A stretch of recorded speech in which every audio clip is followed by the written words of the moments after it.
So here are my tips for today. The first point is to change your social circle. So maybe you realize that you yourself haven't exactly been a positive person, and you've even influenced other people negatively with the things that you've said. And actually you are hanging around with people that are always complaining about something. So make a decision that you won't be negative anymore. And you can even tell your friends that you don't want to be negative anymore, so that you're making some sort of commitment.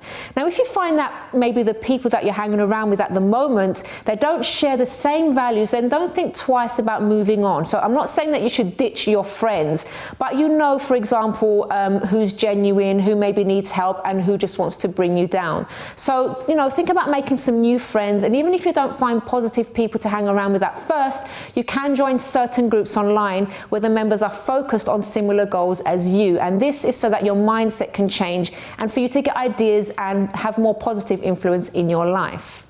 My second point is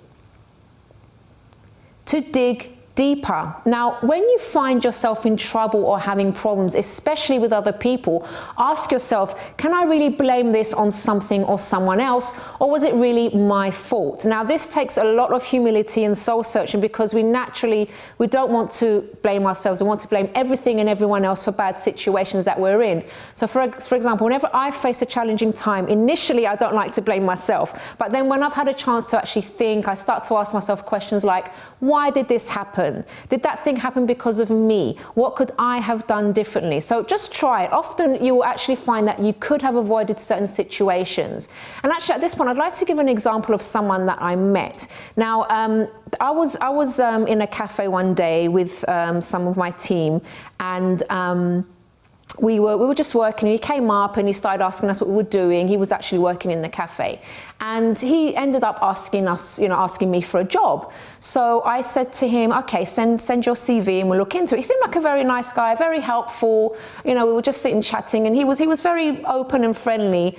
And I was waiting for his CV to come through. Anyway, I went to the same cafe a couple of weeks later, and he didn't actually recognize me. This time I was with my mum. He didn't recognize who I was. And he was like a completely different person. So I was sitting there. I had my coffee from the shop, but I also had a bit of like a bag from another shop. So he took my cup, and I said, oh, would you mind taking this as well? When I asked him to take the other bag, he gave me such attitude. He was really rude. I was confused. It was like it wasn't the same person. So in my mind, I was like, well, you were just being nice just because you wanted the job, and now you've shown who you really are. Of course, I deleted his email when it came through, because I thought there's no way I'm gonna, even consider taking on someone that's so different. He's so changeable. So just maybe take a look, because sometimes, that gentleman, for example, he might be thinking to himself, oh, I have so much bad luck with jobs, and things don't come through for me. Well, actually, maybe you need to change. Maybe there's some things that you need to start developing and changing your attitude about certain things. Maybe it's not other people, it's actually you. That's just the point there. Let's go to my third point, which is to take action daily. So as I've talked about lots of times on this program, I love to write things down, be it lists or goals, whatever. But writing things down is not going to actually change anything unless you actually follow through with some kind of action. So make a commitment that you will take a positive action every single day to achieve your goals. So it might be just something small like a phone call or sending an email, just speaking to someone. Just get moving. So if you don't actually know what you're doing yet, don't worry. Just start doing something and things will start happening.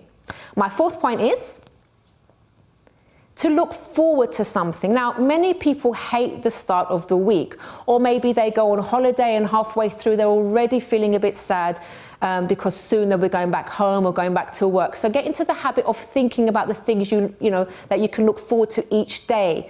So for example, is it seeing your pet at the end of the day? Is it going out with a friend? Even treating yourself to a drink from your favorite coffee shop? So in the case of being away on holiday, schedule something to look forward to when you come back. And even better, think of something lovely to do for someone else. So those are always things that we can, keep going on a regular basis.